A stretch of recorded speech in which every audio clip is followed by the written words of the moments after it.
What's up, y'all? I'm IronTrapGod, and this is a breakdown of the map Zarqwa Hydroelectric on Modern Warfare 2.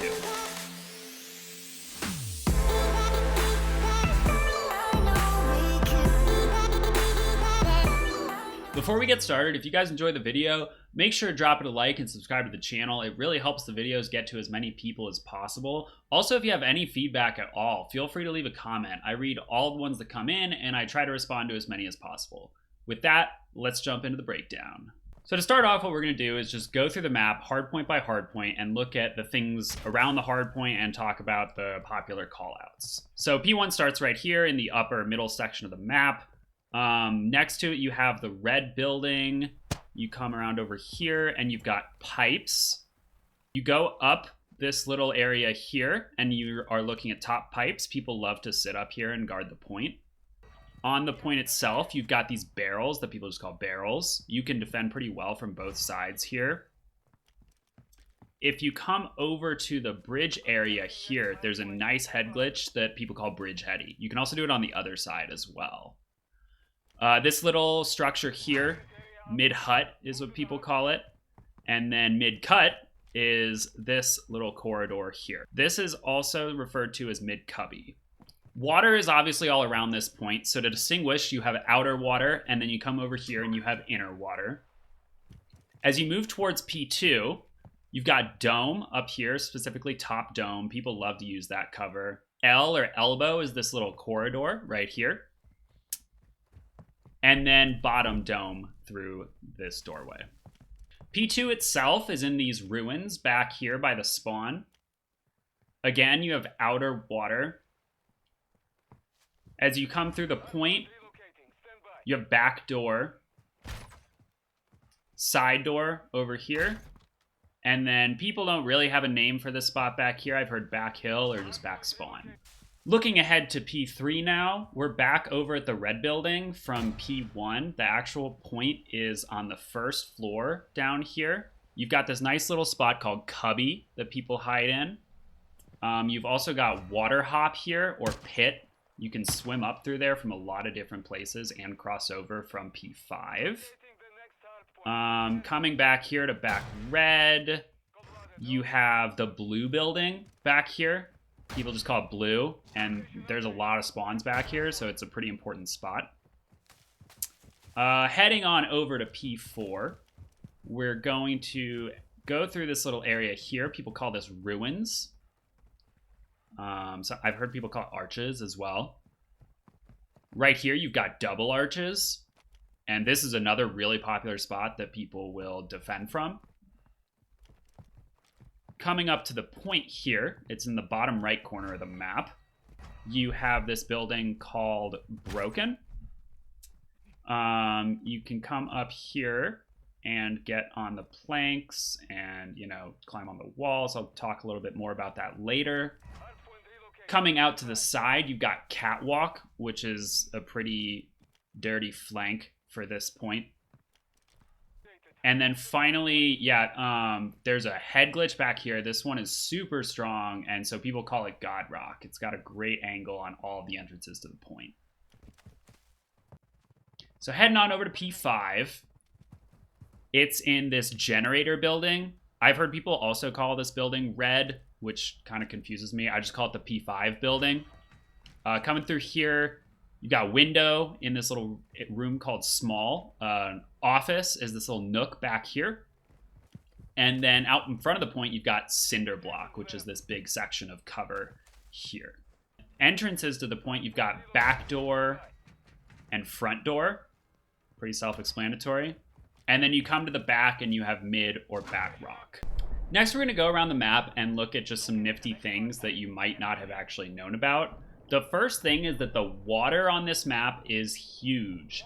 I'm showing you a map here of all of the different entrances and the ways that they're connected. You can go pretty much anywhere throughout this map by using the water. Whether you're rotating from P3 to P4 or you're trying to cross a dangerous space in pubs S&D, the water on this map is absolutely critical to be watching and to be aware of how to utilize it.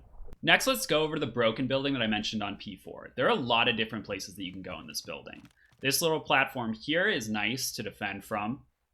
You can also get up and go along this wall, and you can surprise people coming through, but more importantly, you can jump from this wall onto this rock over here. And it's a really good vantage point for pretty much every angle on this point.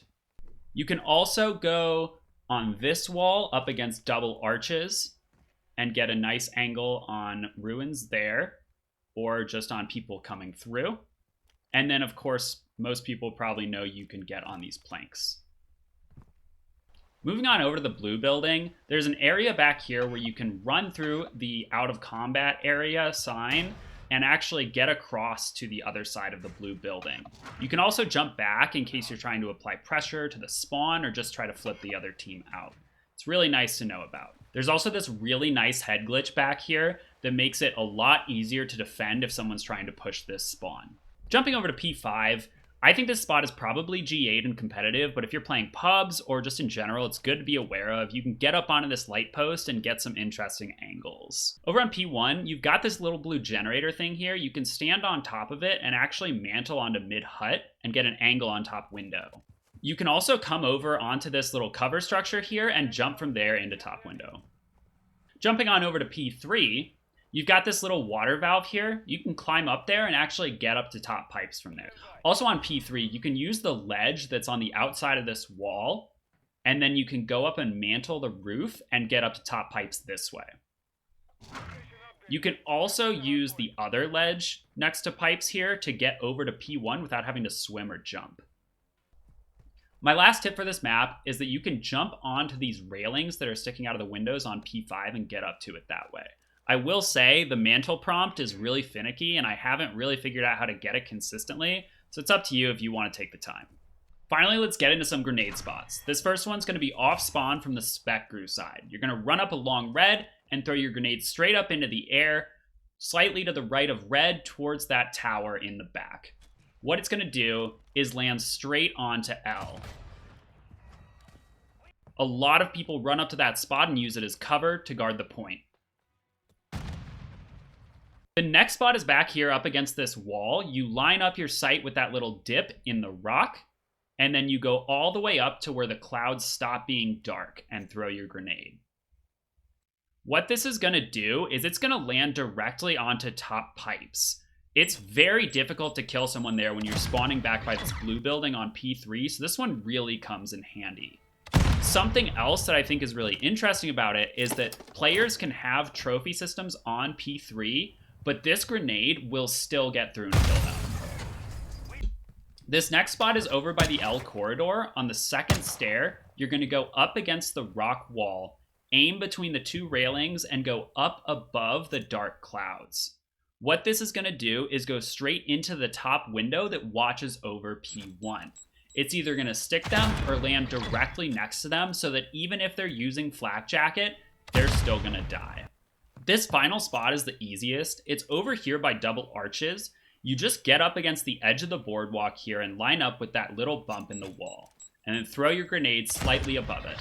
What it's going to do is go over to the top of P5 and land right in front of that doorway. Finally, we're going to dig into some more detailed analysis of what the spawns are like on Hardpoint and how they change throughout the rotations. To start the game, Spec Brew is going to be spawning in that blue building on the far left, while the Core Tac team is going to be spawning behind P4 in the bottom right. These spawns are pretty straightforward. They're just split down the middle of the map. You definitely want the right side, not only because that's going to set you up for P2, but also because I think Top Dome just has like a better vantage point than either top red window or top pipes. Something you can do when you're on that right side as well is that if you actually get enough presence into the red building, you can force that left side team to spawn further back into the rocks area. You just have to be careful when you're doing that, because if you don't have enough presence towards P2, then you can get pretty easily flipped out.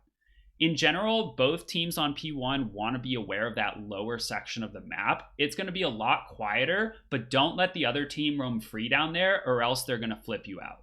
Moving to P2, it's a pretty typical perimeter point. You just want to make sure you have someone in that back right area and prevent the other team from getting back there, because your team is going to get spawned out as soon as there's an opposing player back there. For that reason, it's pretty common on this point that both teams actually spawn out at the same time. One will be in the top left and then one will be in the bottom left. So you want to be careful when running to the point. When rotations start for P3, it's again very common to use that lower half of the map, particularly jumping down to the river and then climbing up again closer to the P5 side. Over on P3, if you're spawning on the left, you really just want to focus on holding the point.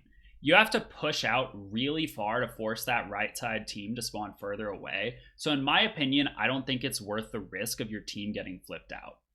If you're the right side team, however, it's possible to force that left side team to start spawning in that bottom left corner among the rocks, just like on P1.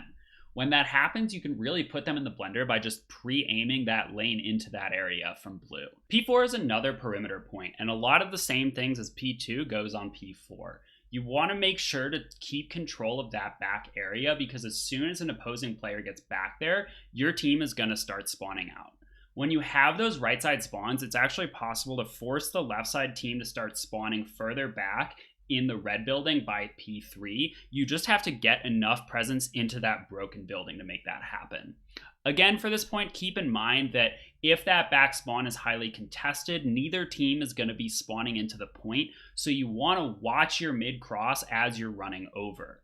The left side spawns are definitely better situated for the rotation to P5, so as the point comes to a close, if you're still spawning on that right side, it's usually good to try to make a play through P1 up the top side of the map and try to get to that back blue building. Finally, for P5, the left side spawns are a lot closer, so you want to be trying to get those. But something to look out for, this point is kind of like the opposite of P2 and P4. It's actually possible for both teams to be spawning into this point. One team can spawn in that top left while the other team is spawning in the bottom left. So you want to watch for that middle section going through rocks so that you don't get picked off as you're heading to the point. A lot of the time what will happen to cause this is that the right side team gets total control of the point, but they don't quite push up far enough to force the left side team to flip out. So the left side team starts spawning bottom left and the right side team starts spawning top left. So if you're on the right side, try to get them into that bottom left spawn trap. But if you're on the left side and you get into that trap, try to either fight for control of blue so that they can't spawn in the top left, or sneak your way out down the bottom edge of the map. That's it for this breakdown. You're ready to go and crush on Zarqwa Hydroelectric now. If you enjoyed the video, remember to make sure and drop it a like, subscribe to the channel so you can see new breakdowns and other competitive Call of Duty content as it comes out, and feel free to leave a comment with your thoughts. Until next time, good luck out there.